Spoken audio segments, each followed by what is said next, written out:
Do you ever feel like someone else's behavior is completely ruining your day? I had someone exactly like that in my life. His name was Tom.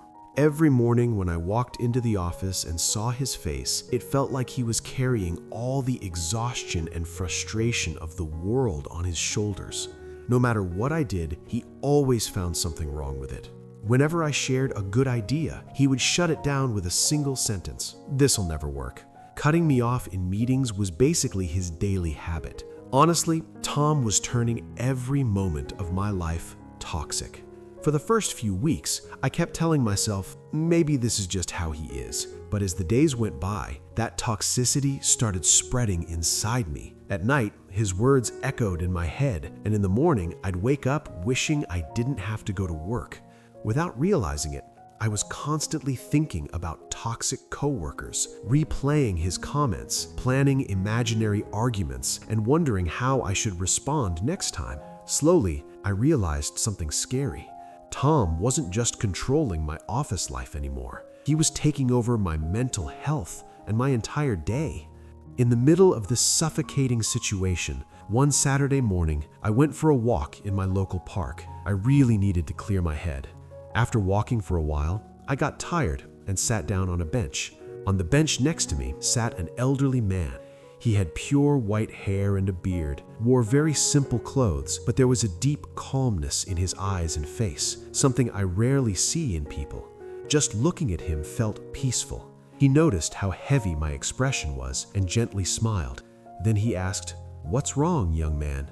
Are you carrying something very heavy on your shoulders?"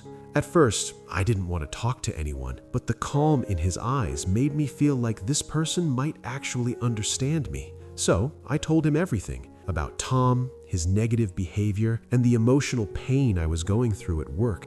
He listened carefully, nodding slowly. Then he said, "Let me tell you a story. Many years ago, I lived in a monastery. Every day, we had to bring water down from the mountain. One day, a friend of mine picked up a beautiful stone from the side of the hill and put it into his bag. When I asked why, he said the stone was beautiful and he wanted to keep it. The next day, he picked up another stone, then another. Every single day, he added one more stone to his bag. After 2 weeks, his bag was completely full and he was struggling just to walk. He paused and looked straight into my eyes. He said, "Do you understand what I'm saying? Everything your colleague Tom says or does is like one of those stones. But the decision to pick up the stone and put it in your bag, that decision is yours. Tom is just throwing stones. You're the one choosing to carry them. This is your life. You get to decide which stones you carry and which ones you leave on the road." That single sentence changed everything for me. I realized how foolish I had been. What Tom said was his problem, his inner chaos, his unresolved issues. But letting his words destroy my sleep, my peace, and my confidence, that was my choice. I asked the old man, "So what should I do now? How do I handle myself when he's rude again?" He replied calmly, "You don't need to respond or react, just observe. When Tom says something negative, hear it, but don't let it enter you. Just like you don't get wet when you hold an umbrella in the rain, create a mental shield around yourself. And remember this, people who hurt others are usually hurting themselves. Tom is probably struggling with something in his own life. Fixing that isn't your responsibility, but understanding this will help you replace anger with emotional intelligence and compassion. That's how you protect your peace."